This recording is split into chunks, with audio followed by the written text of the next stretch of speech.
All right. Well, hello again to all the boys and girls out there in YouTube land watching. John and Nelly of Georgia Beer Reviews back at you this evening with Michael Komaroff from Brooklyn, New York. And we are looking at double IPAs. And it's interesting. We have two very different types of double IPAs, I think.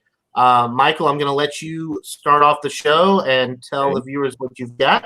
Okay, this is from Stone. It was out of a 4 assortment pack, and this was their Tiki Escape IPA, and the pack was named after this beer. It was a Tiki Escape 4-pack, and it was a whole case, and this one is 7.7% and 80 IBUs. So as John's saying, this is going to be more West Coast style, more toward the hoppy end of IPAs.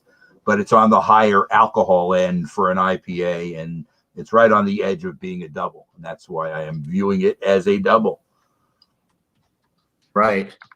And mine is very similar as far as alcohol percentage. I have got one from Peachtree City, about 15 miles from where I live. This is Lime Creek Brewing Company's. This is their Total Consciousness double IPA series. They put this out every year. They come out with a new one every year. But the name of this one is It's in the Hole. It's 7.8% alcohol. The IBUs are not disclosed, but they have a little thing on the back of the label with all of their brews, which is really cool. And the bitterness, as you can see, is very low with this one. So we're looking at more of a, well, it actually says on the label too, New England double IPA. So there you go. If there were any questions, there aren't anymore because it specifies it as a New England IPA right on the label. So I'm going to go ahead and give mine a pour as well. You've already poured yours up, so why don't you go ahead and get into it and tell us what you think. Now, you did get that in a variety pack, correct? It's in a variety pack. It came with 2 other Stone IPAs and the one that I did on our earlier Mexican beer, even though that was Mexican style. So it had 3 IPAs, all West Coast, and this was the highest alcohol and the highest IBUs, call them IBUs. ABVs, IBUs, you get mixed up. Anyway. Right, you combine them, yeah. As you can check out the pour, it's kind of like a light orange, I guess you'd almost call it. And you can see the bubble stream if you look close, a steady bubble stream coming up. Very small, slim white head. Let me give it a nose. Okay, you can tell right away that there's a lot of hoppiness in this. You're getting citrus, you're getting fruit, you're getting the hops, and they're coming strong in the nose. Let me give it a taste. Cheers. Cheers.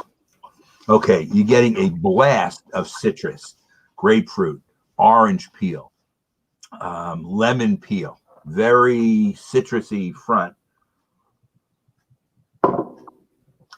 The hops are definitely the lead of what you're getting in this. There's bitterness.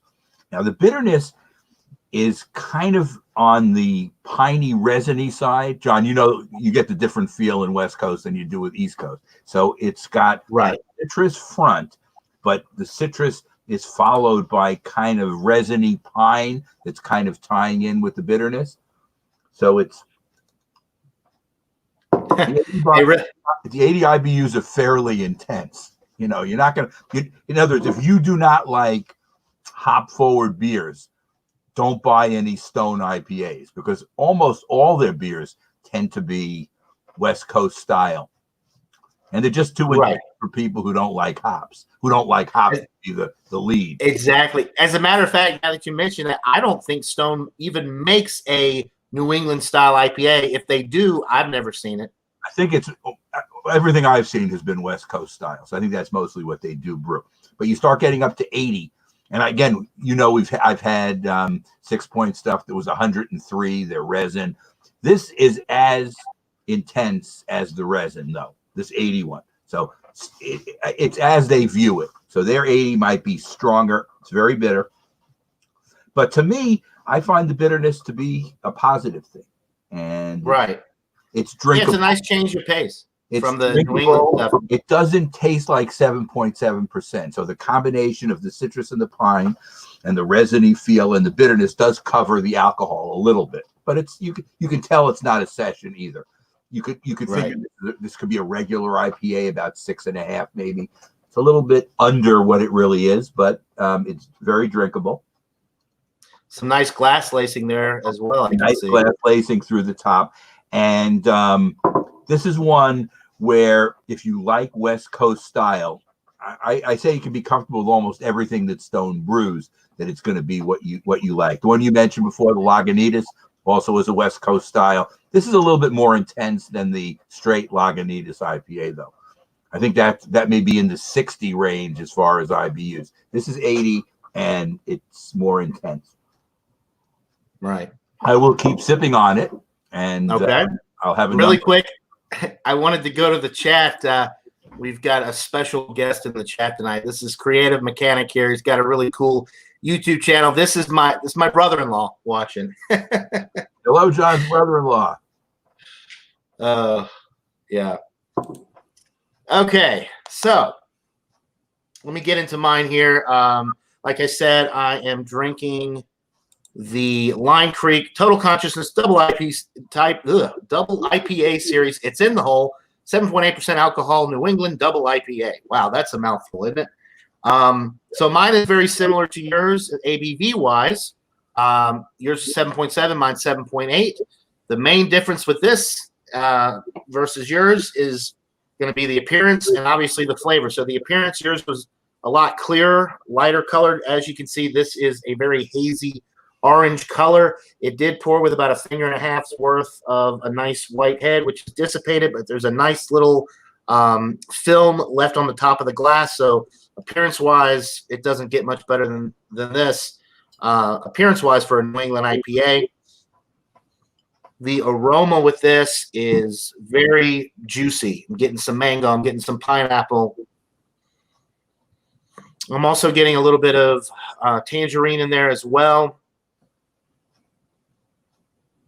Some nice malt character on the aroma also. Getting some nice bready aromas. Maybe wheat, like wheat bread. Can you smell the alcohol? It smells really good. What about the alcohol? Is the alcohol on the nose? No.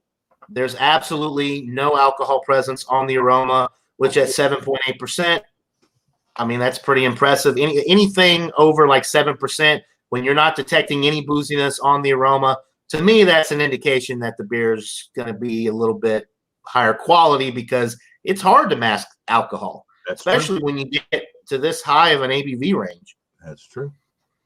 And it's not nearly as bitter, or it's not going to be as bitter as yours, obviously, because the IBUs are a lot lower. They just focus on the hop character. So more than likely they dry hopped it, or they did, they didn't let the hops sit in there as long. I'm not a brewer, but a lot of the way that the hops translate to the palate has to do with how long you actually brew them in the beer. It smells absolutely delightful, so I'm going to go ahead and get into it. Cheers, Michael. Thanks for doing this with me. It looks good. Yeah. The palate, the nose translates to the palate quite nicely. You're getting the tropical fruit notes right up front. Mango, pineapple are the main two tastes that I'm getting from the hops. There's a nice bready center, some nice wheat bread notes in the middle of the sip. It's got a creamy mouthfeel as well, just the way that they brew this. I wish I knew I don't think there's flaked oats in here. It doesn't really specify, but a lot of times when you have the New England IPAs, they add flaked oats to the beer to thicken up the mouthfeel. It does have a relatively thick mouthfeel. It's not really heavy body though, but it's just got that creaminess to it that you get with a lot of beers in this style. Carbonation is medium to almost high. I'm already getting the burpees here from drinking it. It's very fruity and hop forward with the flavors, but it's not a bitter beer. It finishes crisp, clean, refreshing. It's a medium dry finish. The alcohol does not translate to the palate either. I was getting no alcohol on the nose. There's really no alcohol on the palate. It's not even warming going down.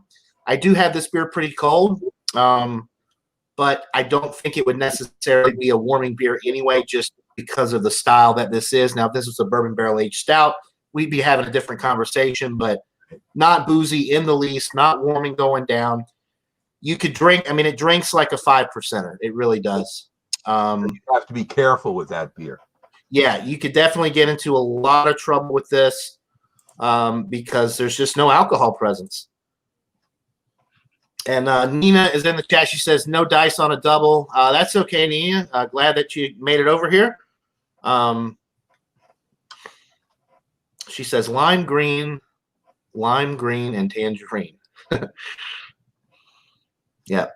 I know. Yeah, nice tangerine notes as well. They do. The orange does translate to the palate. I'm not getting – I was getting a little bit – I don't know if I even mentioned this, but I said tangerine on the – and I was getting that, but sometimes with these – even with the New England IPAs, you get a little bit of grapefruit. I was getting that on the aroma, but it doesn't translate to the palate because grapefruit to me is more of a West Coast character with the hops that you use in West Coast IPAs. I'm not getting any grapefruit on the palate, which for me is nice because grapefruit – something about a grapefruit flavor in the beer and that bitterness that you get from whatever hops they use that give you that grapefruit flavor, it just really amps it up. So I'm not getting that grapefruit on the palate, which is nice. As you can see, there is a little bit of glass lacing, not as much as yours, but that head retention is very nice. It's a smooth, easy drinking beer. It doesn't really compare. It's not on the same level as some of the Trillium beers that I got to try recently. That Brandon and Trish sent me from the New England area, but this is probably about as close to excellent, or well, it is excellent, but this is about as close as you're going to get to the real thing. I guess would be the way to describe it. It's a winner. It's really good. I was going to say when Nina made that comment, I know how she feels. Because we were discussing before, I've been trying to get onto Malty Monday for a long time, and that's done by vote. And I only get one vote, unfortunately. I get outvoted, so not much you can do. Well, unless I can find a craft brewery, and a lot of these craft breweries, they'll put out these styles, but it's just like a seasonal thing.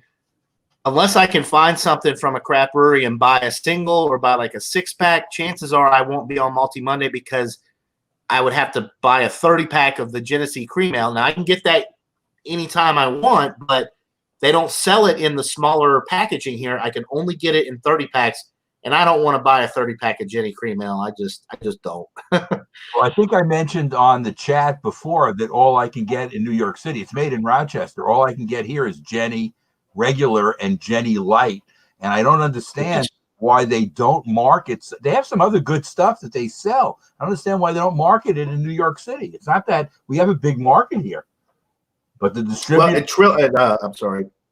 The Jenny Cream Ale is really their namesake beer. That's their most popular beer. But they don't have. That's not one that they include. To me, that doesn't make any sense. Now, I'll be honest. I wouldn't be buying a 30-pack of it either. But if they had 6-packs of it, I would buy it. Right. Yeah. Yeah, same here. I used to be able, when I lived in Columbus, I could buy the 24-ounce can singles of the Jenny Light, the Cream Ale, the regular, and the ice. 99 cents for the 24-ounce can singles. Which is really just about at any gas station in the area. Now I can only buy the 30-packs, and I have to go about 15 miles north at the World of Beverage to buy it. So it's not very popular around here, and you can only get it in the 30-pack configurations. No, like I said, I can't get it at all, so I'm kind of sorry about that, but there's not much I can do.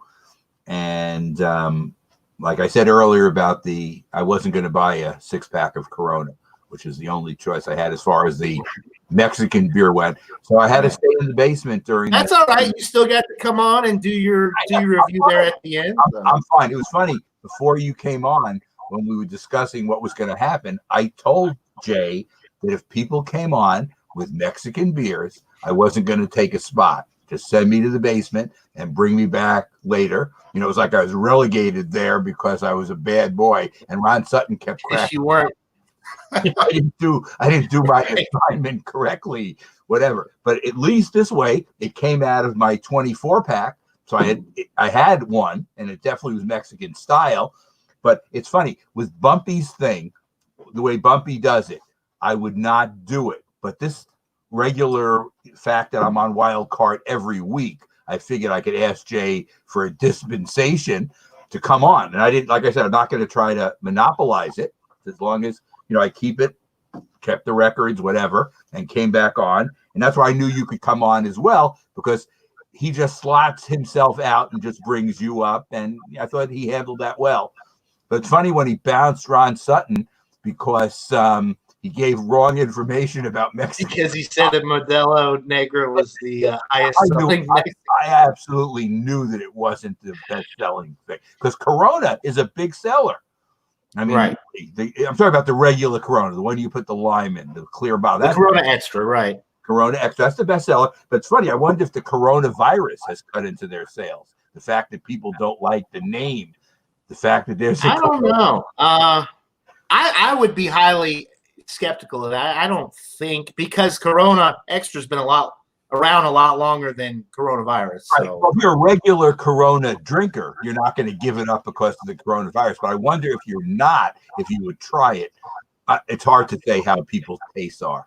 And yeah, I don't know. We're in such a weird time right now. I don't know what people are thinking. There's a lot of craziness going on. Okay, I was going to ask a question, since we're on IPAs. When you did drink your first IPAs as a novice craft beer drinker, and you had your Lagunitas, which is classic, did you have some of the Sierra Nevada IPAs as well, or not so much? So Sierra Nevada IPAs.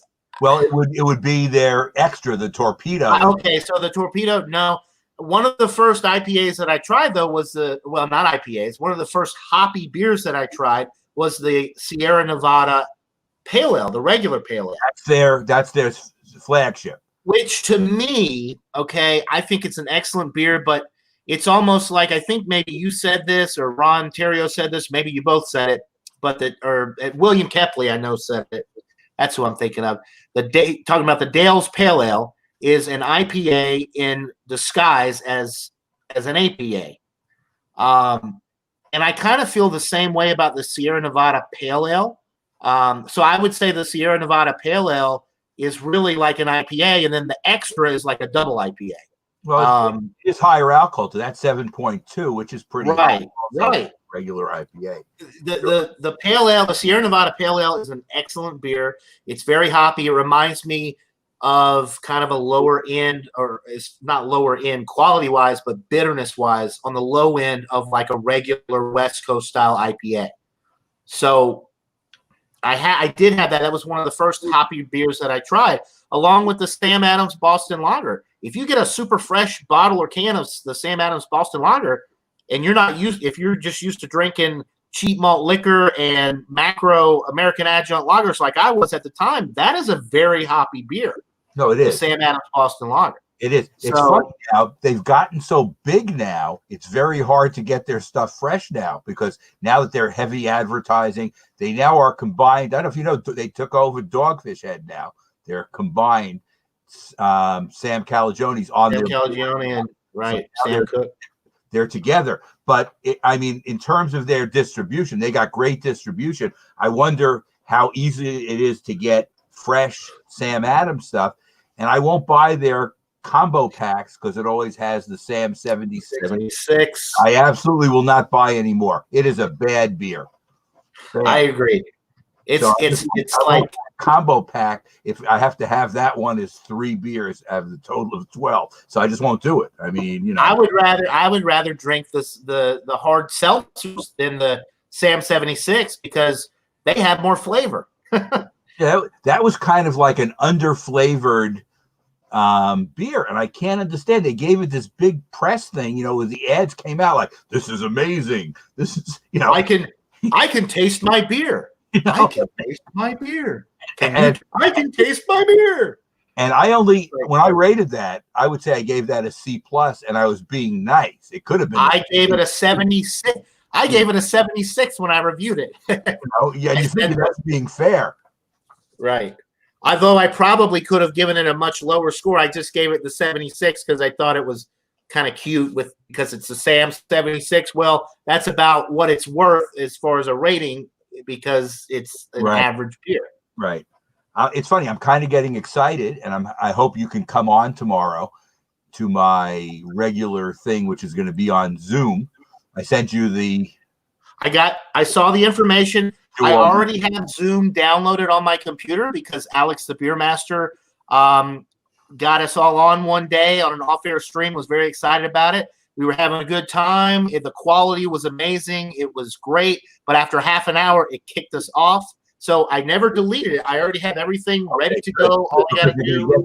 You'll get to meet my beer friends from the other side, which will be a nice thing. And I'm not inviting a whole bunch more people because I figure you do it in small quantities because on this thing, you really don't want to have that many people on the same feed. Now, when we used to do the Google chat ones, if it got over 10, it got really hard for everybody to talk. Now, should I bring, like, for example, a lot of those beers I can't get, but like the Young's Double Chocolate Stout, I could buy. Should I try to bring one of the beers that's included? And if you can get a single, but don't buy a 6-pack to do it because it's not worth you unless you want to buy a 6-pack. If you can get a single, I wish I could still find the Monk's Cafe Flemish Red. One of your buddies I saw was bringing that. That's the best.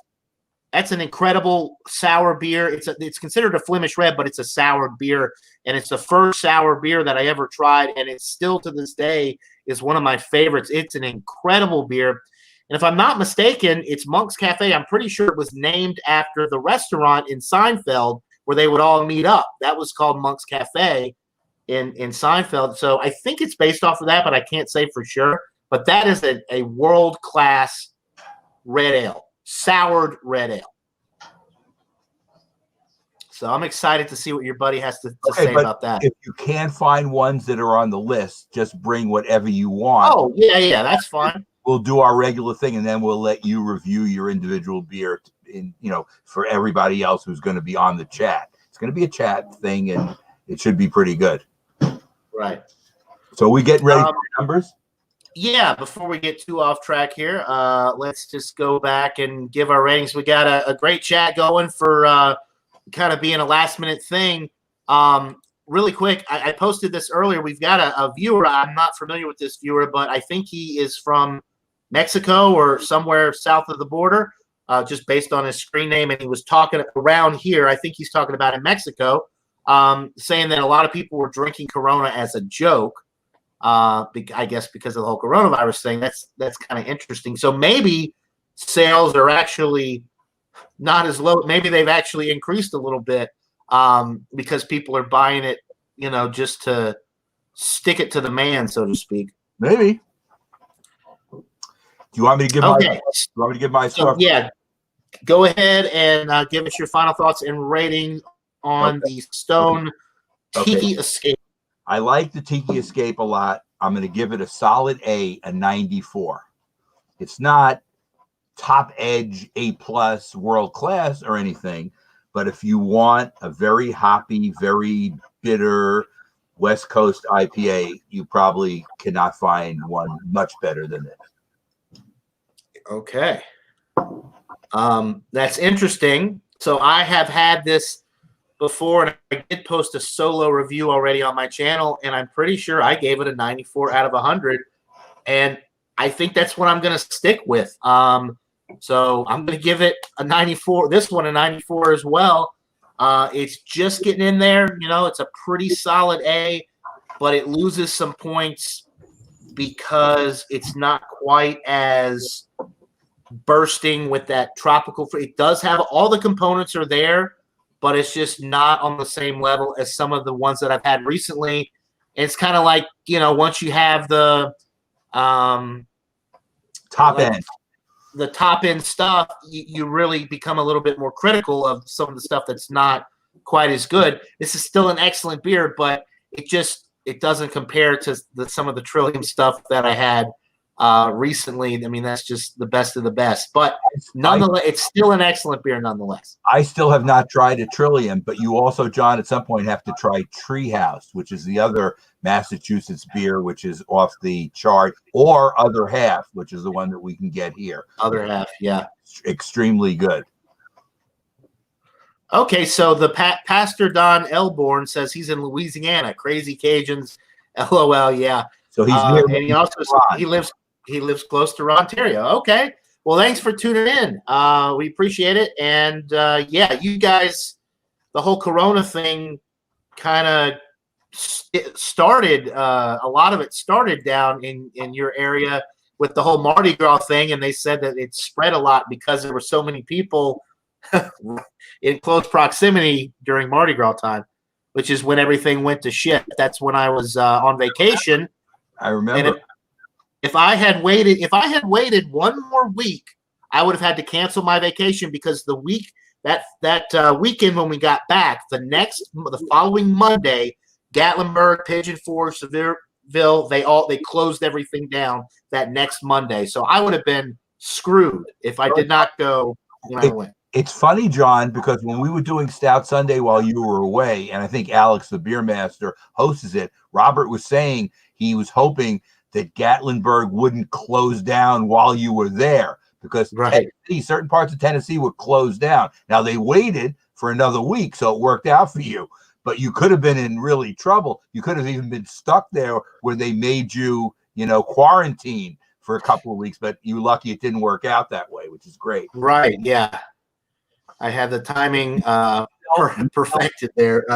We still haven't gotten to stage 1 here yet. We're still locked down. So next week, according to the news, right? You're supposed to initiate stage 1. The 8th of June is the beginning, and they're doing it weekly. And if everything goes well, the 15th it'll be stage 2. The Beach Club could start by July 1st, which, as far as I'm concerned, would be excellent. I'd be very happy, and I'm sure the other people at the Beach Club would be happy too. So I'd like to get back to the shoreline, be able to swim and go into the ocean and whatever. But I'm looking forward to seeing you tomorrow. Do you want to finish up and close this? Yeah, we'll go ahead and close this out. Thanks, everybody, for stopping by on this kind of spur-of-the-moment type stream. I always have fun doing these with you because they're a little less organized, just kind of hang out and talk about whatever. Scout Sunday is awesome, but a lot of times, I'm having to focus so much on getting through everybody, and it's not quite as fun for me. I always love doing this stuff. I do as well. So 94s for both of our IPAs, West Coast, New England style, whatever your preference. You can't go wrong with either one of these.